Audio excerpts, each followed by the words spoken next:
Cansancio de largo viaje, argumentó el expresidente José Mujica. No era el final de su carrera política, sino de su etapa parlamentaria, a menos que cumpla ese deseo que dice tener de retirarse como diputado, algo que hoy no está planteado en el MPP. Mujica ingresó al Parlamento en febrero de 1995, justamente en la Cámara de Representantes, electo por la lista 609 que encabezaba Helio Sartú. Fue el primer tupamaro en ocupar una banca. Cuenta la leyenda que llegó al Palacio Legislativo con pantalón vaquero y campera de jean y dejó su moto en el estacionamiento. Que un guardia le preguntó si iba a quedarse mucho tiempo y que él le respondió, en lo posible 5 años.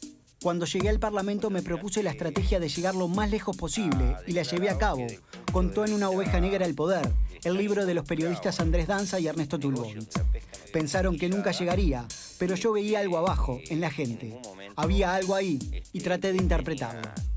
Era el principio, cuando José aún no era Pepe, quien después se convertiría en uno de los dirigentes frenteamplistas con mayor popularidad.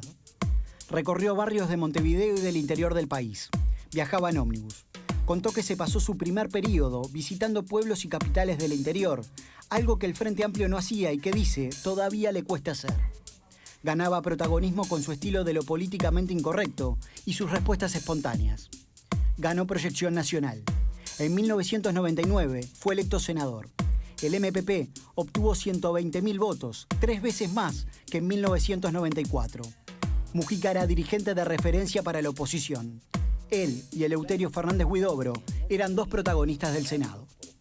Con Mujica, el MPP también crecía. En 2002 fue el sector más votado en las internas del Frente Amplio. En 2005, su trayectoria parlamentaria tuvo una pausa larga cuando el Frente Amplio ganó las elecciones y fue designado ministro de Ganadería, Agricultura y Pesca. El MPP, liderado por Mujica, obtuvo en aquella elección 328.000 votos, el equivalente a 6 senadores y 19 diputados. Mujica ocupó el cargo de senador hasta mediados del año 2008. A fines de ese año, el Congreso del Frente Amplio lo eligió candidato para las elecciones de 2009. Fue la campaña que derivó en su presidencia, con el 52% de los votos en la segunda vuelta. Mujica volvió al Parlamento en marzo de 2015. A esa altura, ya no era solo un dirigente político conocido en el país. Había ganado visibilidad internacional. Poco después de asumir, anunció su salida del Parlamento para abril de 2016, pero no se concretó. Argumentó que era tiempo de abrir paso a nuevos dirigentes. Cansado de un largo viaje, hoy concretó su renuncia. No estará en el Parlamento, pero sí en la campaña electoral.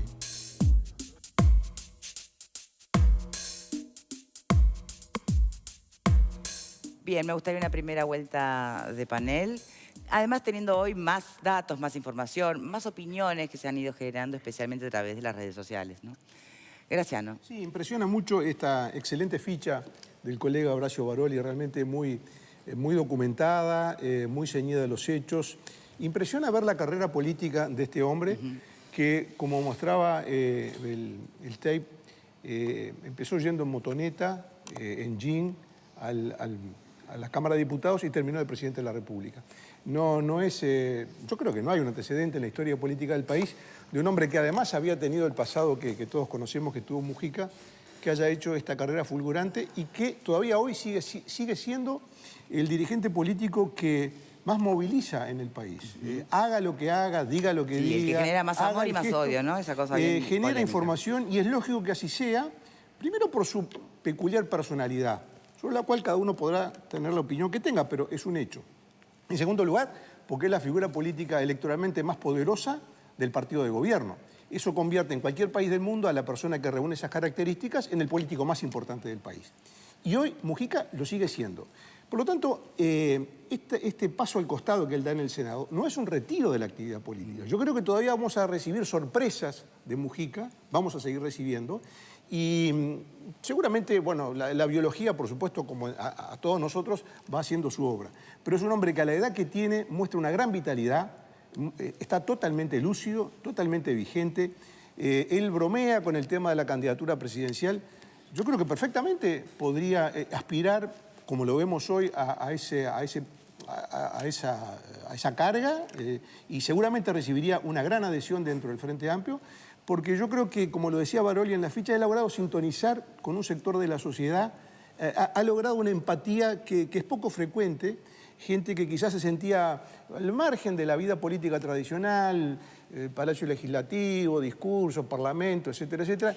Él rompió esa barrera. Eso es un mérito de un político. Bueno, pero no es frecuente encontrarlo. Bien. Y yo creo que Mujica lo encontró y yo creo que el Frente Amplio perdería mucho si él realmente confirma ese alejamiento de la política. Para el Frente Amplio sería un golpe. Yo decía ayer... Pero él no confirmó el alejamiento de la política. No, pero yo decía ayer, y hoy no es el tema, lo dije ayer, no voy a profundizar en eso, pero lo único que me llama la atención de esto es el momento. El momento, sí. Porque es el momento más difícil para el gobierno. Es cuando el gobierno necesita que todos sus principales espadas de defensa estén presentes y él da el paso al costado. Eso es lo único que me llama la pero atención. realmente es lo que más necesita el gobierno. Si el barco se está hundiendo en ese escenario, ¿no? ¿Tienen que quedarse en el barco o más vale que se salve uno para que pueda continuar la obra? Yo no dije que el barco se está hundiendo. No, perdón. Yo no dije, la lógica yo no dije que el barco se está hundiendo. Sí. Yo dije que es un momento difícil. Bueno, pero digo, yo no dije que el barco se está hundiendo. Dije, está viviendo un momento difícil, que creo que todos lo podemos reconocer. Está viviendo un momento difícil. Y reservemos alguna ficha. Bueno, pero digo, si realmente escapa del barco cuando se está hundiendo, creo que no está a la altura de lo que es un dirigente político, me parece. O sea, yo no creo que él esté haciendo eso. A ver, otro y después hacemos pausa y después seguimos, pero dame una más. ¿Mujica más funcional al gobierno o más beneficioso, por ejemplo, en el sillón a del un Tabaré Parlamento? Vázquez que está con su nivel de popularidad más bajo? Hay que recordar que en este último tramo, ¿quién le dijo a Vázquez, si no me aprobás lo de la ley de marihuana, si no resolvés este asunto de los bancos y quién va a cobrar el dinero, te paro el Parlamento? Te tranco. Se lo dijo. Creo que la palabra fue tranco. Sí, te tranco, ¿no? bueno, está. Se Te tranca bloqueo. todo. ¿Quién lo amenazó con bloquear el Parlamento al propio presidente de la República? Fue Mujica. ¿Quién, por ejemplo, puso trabas al impuesto a los militares? Y dijo, bueno, si no llevamos toda la reforma, yo no te la llevo. Después hubo distintas negociaciones.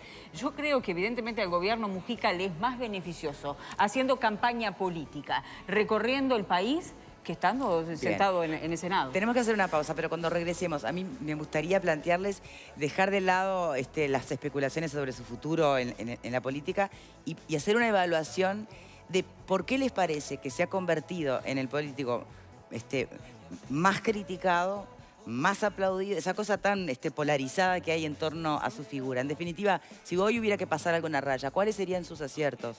¿Cuáles sus desaciertos? ¿Y hay consenso en cuáles fueron unos y cuáles fueron otros? Pausa y ya venimos.